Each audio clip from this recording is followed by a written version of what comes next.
कौन आया है जो बारिश आई है, भरती निकल आई है। चलो पढ़ते हैं, अब हमारी बारी आई है। जब तक तोड़ेंगे नहीं तब तक छोड़ेंगे नहीं। ये हमारी भक्ति क्लास की चौथी क्लास है। वीडियो को आप पूरा देखिए।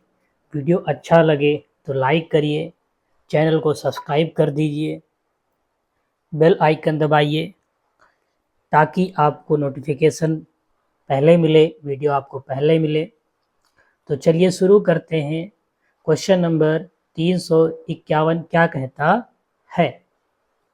मासी कागद छुआ नहीं, कलम गयो नहीं हाथ, किसके विषय में कहा गया है? तो ये कबीर दास के बारे में कहा गया है। अजगर करे न चाकरी, पंछी करे न काम, दास मूलक कही गए सबके दाता राम। तो क्या होगा ऑप्शन नंबर डी।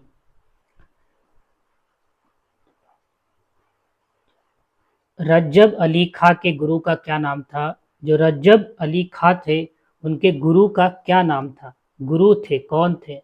दादू दयाल इनके गुरु थे। अगर हम इनके शिष्य की बात करें, शिष्य की, तो इनके एक शिष्य हुए हैं रज्जब। रज्जब, ठीक है। इनके गुरु केवल रज्जब की बात कर रहे हैं, रज्जब, ठीक है, दादू दयाल के शिष्य थे। लेकिन यहाँ पर बात किसकी हो रही है? रज्जब अली खां के बारे में, ठीक है। ज्ञान मार्गी शाखा के कवियों को किस नाम से पुकारा जाता था? संत कवि नाम से पुकारा जाता था। भक्ति विवेक निम्नलिखित में से किसकी रचना है? जो भक्ति विवेक है ये रचना किसकी है? मूलक दास की ये रचना है।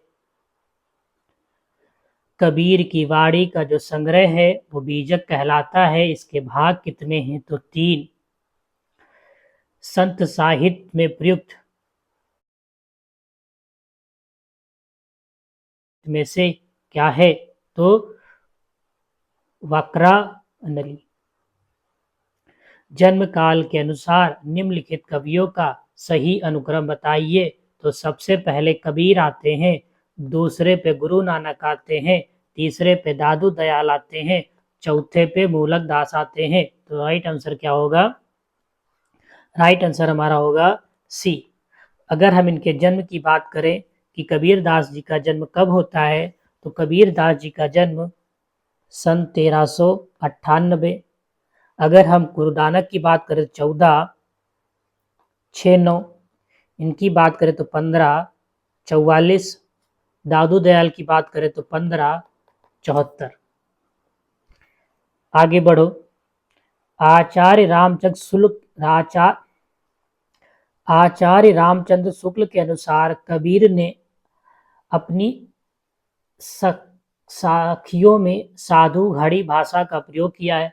साधु कड़ी भाषा का प्रयोग किया है और ये किसने कहा है? शुक्ल ने कहा है। तो साधु कड़ी का अभिप्राय शुक्ल की नज़रों में क्या है? तो उनकी नज़रों में है कि जो राजस्थानी पंजाबी मिली खड़ी बोली का मतलब है साधु, साधु खड़ी, ठीक है। इसका मतलब क्या है कि इसमें राजस्थानी और पंजाबी मिली खड़ी बोली है, ठीक है। जमबागी रचना किसकी है? तो ये रचना अगर हम बात करें किसकी है, किसने लिखा है, इसके बारे में रज्जब ने लिखा है। किसने लिखा है? रज्जब। तो ये रचना किसकी है? रज्जब की है। मुसलमान अनुयायी कबीर दास को किस का शिष्य मानते हैं? मुसलमान जो थे वो कबीर दास के गुरु को किनको कहा है कि कबीर दास के गुरु थे? तो शेख ताकी को। किसको? शेख ताकी। मुसलमान कहते हैं कबीर के गुरु का नाम शेख ताकी था, लेकिन ज़्यादा अच्छे से बात करें तो रामानंद को कहा गया है। सूर समान चंदमय देहों किया घर एक, मन का चिंता तब भाया कुछ पुरबिला लेख। इन पंक्तियों के रचनाकार कौन है? कबीरदास। निर्गुण काव्य धारा की प्रवृत्ति नहीं है, प्रवृत्ति है। तो कौन है? रूढ़ियों एवं बाह्य आडंबरों का विरोध, ऑप्शन नंबर सी। सह जो बाई किस शाखा की रचनाकार थी? अगर इनकी बात करें ये किस शाखा की रचनाकार थी, तो ये थी ज्ञानाश्री शाखा की रचनाकार थी। अगर इनका एक प्रमाणित ग्रंथ है, ग्रंथ की बात करें, ग्रंथ प्रकाश सहज प्रकाश इनका ग्रंथ है, जो 1962 ईस्वी में प्रकाशन में आया था। क्वेश्चन ये फिर से रिपीट हो गया, इसके लिए सॉरी। कबीर दास किस काव्य धारा का प्रतिनिधित्व करते हैं? तो संत काव्य का प्रतिनिधित्व करते हैं।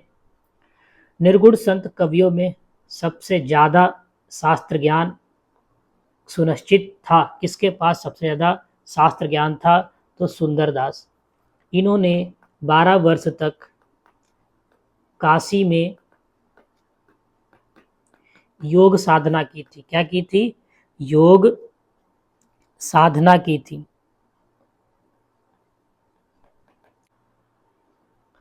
और अगर इसकी बात करें तो ये किसके शिष्य थे? ये दादू दयाल के शिष्य थे। किसके? दादू दयाल के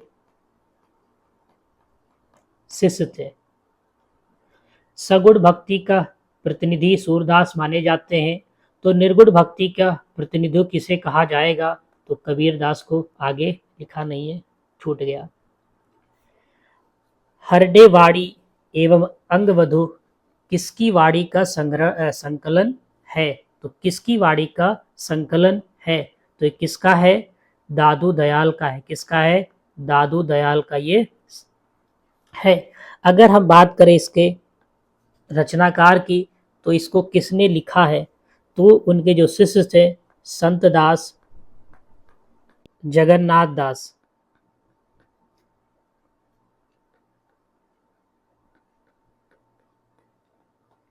उन्होंने इसको लिखा है।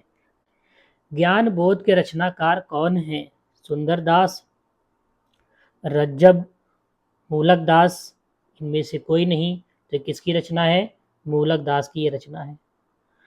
चंडी चरित्र किसकी विशिष्ट साहित्यिक रचना है? ये गुरु गोविंद सिंह की रचना है। ये जो गुरु गोविंद सिंह थे, ये जो सिख थे, सिक्कों के 10वें गुरु और अंतिम गुरु माने गए हैं। निम्नलिखित में से संत काव्य परंपरा के अंतर्गत न आने वाले कवि का क्या नाम है? तो नंददास। नंददास हैं जो संत काव्य परंपरा के अंतर्गत नहीं आते हैं। ये किस भक्ति शाखा के अंतर्गत आते हैं? तो कृष्ण भक्ति शाखा के अंतर्गत इनका जमावड़ा लगा हुआ है। कृष्ण भक्ति शाखा के अंतर्गत ये आते हैं और ये अष्ट छाप के प्रमुख कवि थे। आगे बढ़ो। निम्नलिखित में से कौन सा कथन जो है असत्य है? संत तुलसीदास ज्ञान श्री शाखा के कवि थे, यही गलत है, बाकी सब राइट है। तो ऑप्शन नंबर गलत ढूंढना था, डी। नीमा किस कवि की माता का नाम था? तो ये कबीर दास की माता का नाम नीमा था। इसमें कोई संदेह नहीं है कि कबीर को राम नाम रामानंद से ही प्राप्त हुआ है, पर आगे चलकर जो कबीर के राम है वो रामानंद के राम से भिन्न हो गए। यह कथन उनके बारे में किसने कहा है? तो ये शुक्ल जी ने कहा है। किसने कहा है? शुक्ल जी ने कहा है। बहुत दिनन थे मैं प्रीतम पाए, भाग बड़े घर बैठे आए, मंगलाचार माही मन राखो, राम रसैयण चमन चासो। तो ये पंक्तियाँ किसकी हैं? ये कबीर दास की हैं। किसकी हैं? कबीर दास की ये पंक्तियां हैं। कबीर की भाषा के संदर्भ में कौन सा वाक्य है गलत है? तो कबीर में खरापन था, ये भी सही। कहीं कहीं भाषा गवारू पाई जाती, ये भी सही है। भाषा में अक्खड़पन भी था, ये भी सही है। तो गलत ढूंढना, तो ये क्या है? गलत है। तो राइट आंसर क्या होगा? हमारा सी होगा। कबीर की वाणी में स्थान स्थान पर भावात्मक रहस्यवाद की झलक को आचार्य रामचंद्र शुक्ल ने किसके सत्संग का प्रसाद कहा है? तो ये सूफियों के सत्संग का प्रकाश है। किसके? सूफियों सत्संग का प्रकाश है। 1455 साल गए, चंद्रवार एक ठाठ गए, जेठ सुदी बसियात को पूरन मासी तिथ प्रकट भये। ये किसके बारे में कहा गया है? तो ये कबीर दास के बारे में कहा गया है। किसके बारे में कहा गया है? कबीर दास के बारे में कहा गया है। दुल्हिन गवाहु मंगलाचार, हम घर आई हो राजा राम भतार। यह जो पंक्तियां हैं कबीर का किस राग में है? तो राग गौड़ी में इसका समाकलन, या हम कह सकते हैं राग गौड़ी में ये लिखी हुई है। कबीर वाड़ी का संग्रह किस नाम से प्रसिद्ध है? तो बीजक। इसमें कोई संदेह नहीं कि कबीर ने ठीक मौके पर जनता के उस बड़े भाग को संभाला जो नाथ पंथियों के प्रभाव से प्रेम भाव भक्ति रस से शून्य और शुष्क जा रहा था। ये पंक्तियां रामचंद्र शुक्ल के कबीर के बारे में किसने कही है? तो ये शुक्ल ने ऐसा कहा है। किस काव्य धारा में मूर्ति पूजा और अवतारवाद का विरोध माना जाता है? तो संत काव्य में मूर्ति पूजा और अवतारवाद का विरोध किया गया है। अपने काव्य के आधार को स्पष्ट करते हुए किसने कहा है? मैं कहता हूँ आखन देखी, तू कहता है कागज की लेखी। तो कबीर ने। ज्ञानाश्री निर्गुण काव्य का दार्शनिक आधार क्या था? तो इसका जो दार्शनिक आधार था शुद्ध द्वैतवाद, द्वैतवाद, विशिष्ट द्वैतवाद या अद्वैत द्वैतवाद। तो क्या होगा? इसका आंसर होगा अद्वैत द्वैतवाद। विस्फोट हो गया लिखने में। ज्ञान श्री निर्गुण काव्य का दार्शनिक आधार अद्वैतवाद था। रायदास किस धारा एवं शाखा के कवि थे? तो निर्गुण के थे। किसके थे? निर्गुण के। निर्गुण में ज्ञानाश्री शाखा के कवि थे। धारा निर्गुण थी और शाखा कौन सी थी? ज्ञानाश्री शाखा। कबीर को मानववादी क्यों कहा जाता है? वे मानव थे, वे मानव के बीच नहीं रहते थे। उन्होंने मानव में भेद ना करते हुए सबके उत्थान की बात कही है, इसीलिए वो मानववादी कहे जाते हैं। राइट आंसर क्या होगा? सी। रायदास का दूसरा नाम क्या था? रविदास। क्या नाम था? रविदास। और रायदास किसके गुरु थे? मीराबाई के गुरु थे और रामानंद के शिष्य हुए। कहा जाता है मीराबाई के गुरु का क्या नाम था? तो रायदास माना जाता है। ये बनारस के निवासी थे, जात के चमार थे और इन्होंने कहा है मन चंगा तो कठौती में गंगा, प्रभु जी तुम चंदन हम पानी। इन्होंने अपनी पंक्तियों में प्रभु को बहुत अच्छे से उतारा है, अच्छे से एक्सप्लेन किया है। लेकिन इनकी जो उपासना की बात करें तो ये निर्गुण उपासक थे। कबीर का प्रवर्तक माना जाता है। कबीर को किसका प्रवर्तक माना जाता है? तो सगुण पुष्टि मार्ग, साखी संप्रदाय या निर्गुण संप्रदाय। तो निर्गुण संप्रदाय को प्रवर्तक किसे माना जाता है? कबीर को माना जाता है। गुरु ग्रंथ साहब में किस कवि की रचनाएं इकट्ठा हैं, संकलित हैं? तो किसकी हैं? कबीर की। गुरु ग्रंथ साहब में कबीर की रचनाओं का संकलन हमको मिलता है। उल्ट बासियां किसने लिखी हैं? तो कबीर ने। किसने लिखी हैं? कबीर ने। फूल मरे पे मरे ना बासो, यह प्रसिद्ध पंक्तियां किस कवि की हैं? तो ये किसकी हैं? जायसी की हैं। जायसी किसकी है? जायसी की है। अब ये जो कवि थे ये सूफी काव्य के अंतर्गत आते हैं। ये जो कवि थे सूफी काव्य के अंतर्गत आते हैं, या हम कह सकते हैं ये सूफी काव्य धारा के प्रमुख कवि थे। इनकी जो प्रसिद्ध पुस्तक है पद्मावत, इनकी प्रसिद्ध रचना है पद्मावत, जो 1540 ईस्वी में प्रकाशन में आई थी। और ये जो लिखा गया है ये पद्मावत में ही लिखा गया है। किस में लिखा है? ये पद्मावत में ही लिखा है और ये पद्मावत की ही पंक्तियां हैं। निम्न में से कौन सा युग्म सुमिलित नहीं है? तो मधुमालती जो रचना है ये कुतुबुन की नहीं है। इसके जो राइटर हैं वो क्या है? महाजन। क्या है? मज्जन। जन जन झन झन झन की पुकार सुन ले बे भगवान।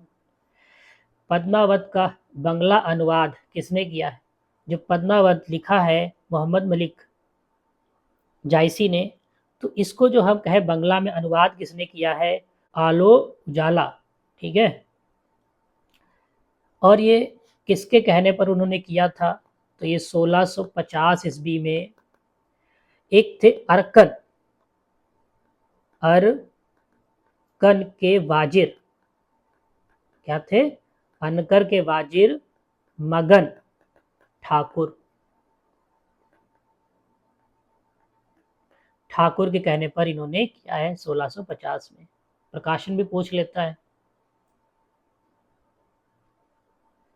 नागमती वियोग खंड से संबंधित तथ्य कौन सा है? ये 12 मासा शैली में लिखा गया है। हाल लिखा गया है। 12 मासा की शुरुआत इन्होंने की गई थी। गलत, ये गलत है। जायसी ने जेठ आषाढ़ी नामक 13वें महीने का उल्लेख किया, ऐसे भी ये भी गलत है। नागमती के आंसुओं से सारी सृष्टि भीगी हुई जान पड़ती, तो ये सही है। तो हमारे इसके दो आंसर क्या होंगे? दो सही होंगे। पहला और चौथा क्या होगा? सही होगा। हिंदी साहित्य का श्रेष्ठ विरह वर्णन, नागमती का विरह वर्णन किस ग्रंथ में संकलित है? तो किसमें है? पद्मावत में। किसमें है? पद्मावत में। मैंने अभी पीछे बताया कि इसका प्रकाशन 1540 ईस्वी में होता है। अगर इसके खंड की बात करें तो इसमें 57 खंड है। कितने हैं? 57 खंड। निम्नलिखित में से विकल्पों में से किसे हिंदी की शैली नहीं माना जाता है? तो मशनवी। ये जो शैली है ये हिंदी की नहीं है, तो है किसकी? ये फारसी भाषा की शैली है। किसकी है? फारसी भाषा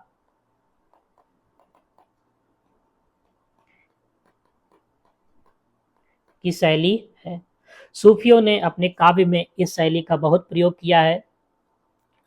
अगर हम मशनवी के तात्पर्य की बात करें तो इसका मतलब होता है कवि काव्य लिखने का ढंग। जो कवि है उसके काव्य लिखने के ढंग से। अगर हम बात करें इसमें चरण कितने इस्तेमाल होते हैं, या हम कह सकते हैं ईश्वर की वंदना, पैगंबर की, तत्कालीन बादशाह की प्रशंसा और अंतिम परिचय, ये किसका? मशनवी शैली का एक चरण कह सकते हैं, या इस तरीके से आपको वो शैली लिखी हुई मिलेगी। निम्नलिखित महाकाव्यों में कौन सा महाकाव्य मोहम्मद मलिक जैसी द्वारा लिखा गया है? तो सभी को पता है पद्मावती लिखा गया है। रामचरितमानस तुलसीदास ने लिखा है। कामायनी जयशंकर प्रसाद की है। कौन सी रचना जायसी की नहीं है? ये क्वेश्चन बहुत इंपॉर्टेंट है। कौन सी रचना जायसी की नहीं है? तो चित्रलेखा भी है, अखरावट भी है, चित ताई वार्ता, ये इनकी नहीं है। तो ये किसकी है? ये नारायण दास की है। किसकी है? नारायण दास की ये रचना है, और ये जायसी जी की है। तो ये हमारा ऑप्शन नंबर क्या होगा? सी क्या होगा? राइट होगा। मुल्ला दाऊद की अवधी भाषा की पहली कृति कौन सी? टाइम क्या है? 1370। तो कौन सी है? ठीक है, मुल्ला दाऊद की अवधी भाषा की पहली कृत क्या है? चांदयान या लोरकहा। ठीक है, ये किसकी है? मुल्ला दाऊद की अवधी भाषा में पहली कृति है।